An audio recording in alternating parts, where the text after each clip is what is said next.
स्वागत है प्यारे बच्चों। कैसे हैं आप? आशा है आप स्वस्थ और प्रसन्न होंगे। आज हम लाए हैं कक्षा चौथी की आपकी हिंदी की प्यारी सी पुस्तक रिमझिम का 5वां पाठ, दोस्त की पोशाक। बच्चों, पोशाक कपड़ों को कहते हैं। बहुत बार पोशाक को ही हम किसी की पहचान बना लेते हैं और पोशाक अच्छी, बुरी, महंगी या सस्ती होने के कारण व्यक्ति को परखने लगते हैं, जबकि ऐसा नहीं है। आदमी का व्यवहार और अच्छे गुण ही उसकी पहचान बनते हैं, ना कि पहनावा। महात्मा गांधी जी कितने सादे कपड़े पहनते थे। कभी-कभी केवल एक धोती, लेकिन फिर भी आज तक पूरा संसार उनका सम्मान करता है। चलिए देखते हैं इस पाठ में पोशाक को लेकर क्या मजेदार किस्सा होने वाला है। तो पाठ पढ़ें। पाठ का नाम है दोस्त की पोशाक। और आप मेरे यानी रेणु कटोच के साथ यह पाठ पढ़ेंगे। एक बार नसीरुद्दीन अपने बहुत पुराने दोस्त जमाल साहब से मिले। अपने पुराने दोस्त से मिलकर वे बहुत खुश हुए। कुछ देर गपशप करने के बाद उन्होंने कहा, चलो दोस्त, मोहल्ले में घूम आए। जमाल साहब ने जाने से मना कर दिया और कहा, अपनी इस मामूली सी पोशाक में मैं लोगों से नहीं मिल सकता। नसीरुद्दीन ने कहा, बस इतनी सी बात? नसीरुद्दीन तुरंत उनके लिए अपनी एक भड़कीली अचकन निकाल कर लाए और कहा, इसे पहन लो, इसमें तुम खूब अच्छे लगोगे, सब देखते रह जाएंगे। बन ठन कर दोनों घूमने निकले। दोस्त को लेकर नसीरुद्दीन पड़ोसी के घर गए।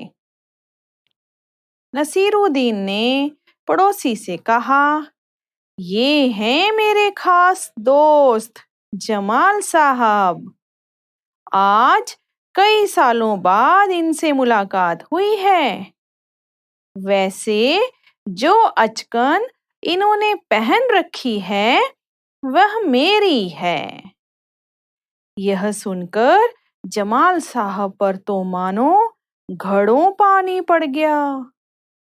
बाहर निकलते ही मुंह बनाकर उन्होंने नसीरुद्दीन से कहा, तुम्हारी कैसी अकल है? क्या यह बताना जरूरी था कि यह अचकन तुम्हारी है? तुम्हारा पड़ोसी सोच रहा होगा कि मेरे पास अपने कपड़े हैं ही नहीं। नसीरुद्दीन ने माफी मांगते हुए कहा, गलती हो गई, अब ऐसा नहीं कहूंगा।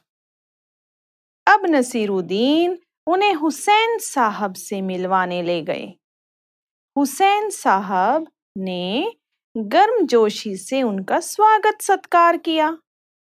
जब जमाल साहब के बारे में पूछा तो नसीरुद्दीन ने कहा, जमाल साहब मेरे पुराने दोस्त हैं और इन्होंने जो अचकन पहनी है वह इनकी अपनी ही है।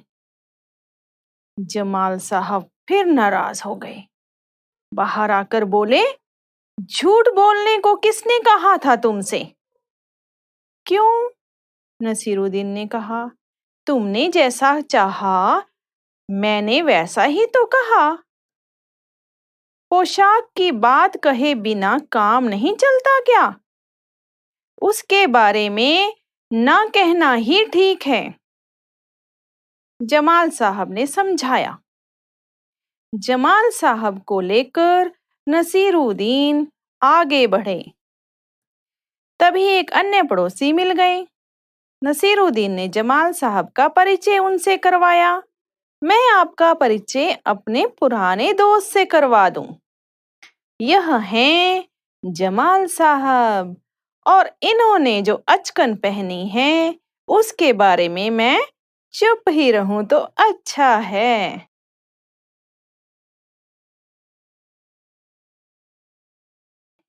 कैसा लगा यह पाठ? नसीरुद्दीन ने बेचारे जमाल साहब को शर्मिंदा करके उनकी तो हालत ही खराब कर दी। बेचारे सोच रहे होंगे, इससे तो अच्छा था कि मैं अपनी मामूली सी अचकन ही पहन लेता। अब आते हैं इस पाठ के एक मजेदार अभ्यास पर। तुम्हारे सवाल। बच्चों, यह आज तक का सबसे अनोखा अभ्यास है। पता है क्यों? क्योंकि हर बार हमसे ही सवाल पूछे जाते हैं। आज हमें सवाल पूछने का मौका मिल रहा है।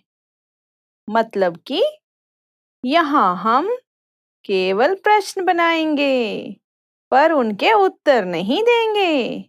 बड़ा मजा आएगा। 3 प्रश्न मैं बनाती हूँ, 3 आप बनाइएगा।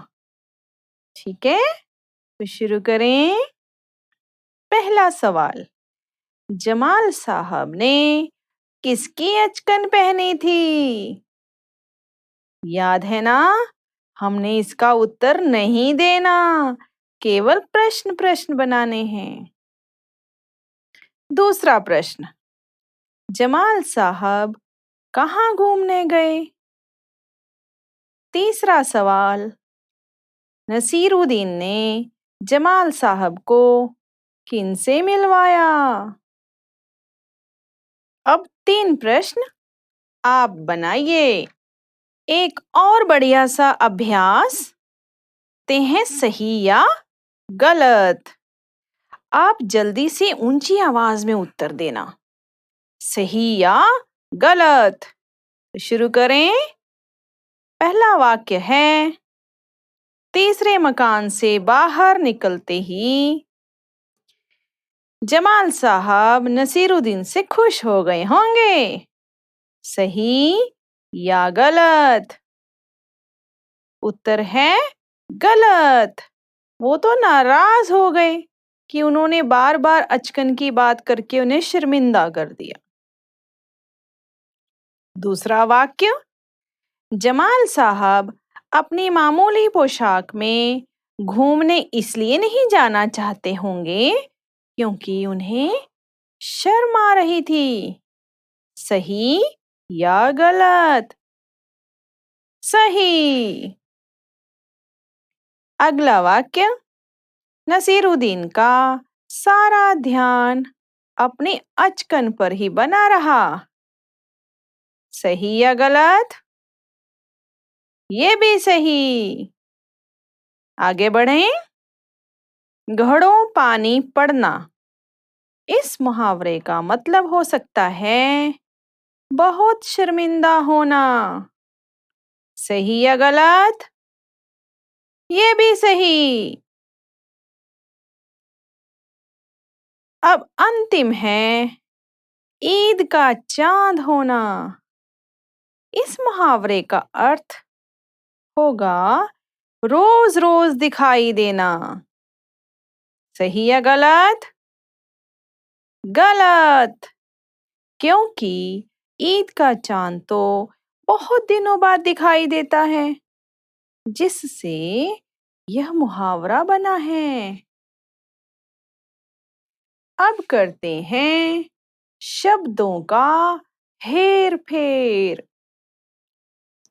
इसमें हम मिलती जुलती आवाज वाले शब्द पढ़ेंगे, लेकिन इनमें थोड़ा सा अंतर यानी फर्क जरूर होता है, जिस कारण इनका मतलब बदल जाता है।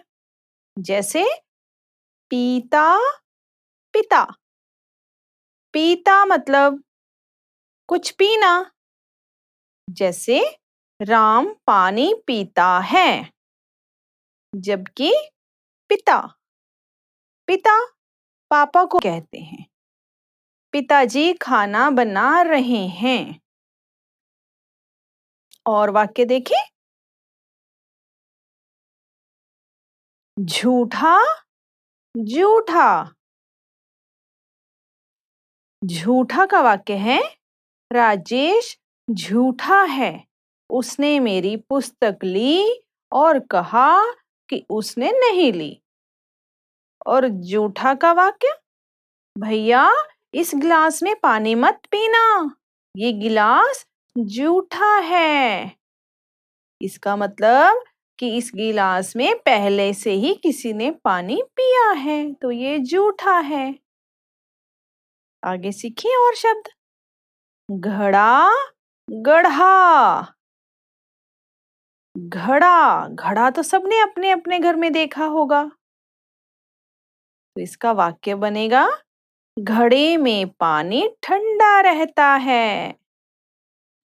और गढ़ा, राजू नई नई कहानियां गढ़ने में माहिर है। या सुनार ने सोने का सुंदर हार गढ़ा। अगले शब्द हैं घूम, झूम। घूम का वाक्य, बगीचे में बच्चे घूम रहे हैं। और झूम का वाक्य, संगीत की धुन सुनकर हाथी झूम उठा। देखा, संगीत जानवरों को भी पसंद है। राज, राज। राज का वाक्य है कि अयोध्या पर राजा दशरथ का राज था। राज, यहां ज की आवाज है, राज। यह राज की बात है, किसी को ना बताना कि इस जगह खजाना दबा है। मुझे पूरा विश्वास है बच्चों कि अब इन बचे हुए शब्दों से आप मुझसे भी अच्छे वाक्य बना लेंगे। तो नए अभ्यास पर चलें, जिसका नाम है गपशप। आप भी तो गपशप करते होंगे ना अपने मित्रों के साथ। पर ये देखो, नसीरुद्दीन और जमाल साहब के कपड़ों के बीच की बातचीत। देखें, ये दोनों अचकने आपस में क्या बातें कर रही हैं।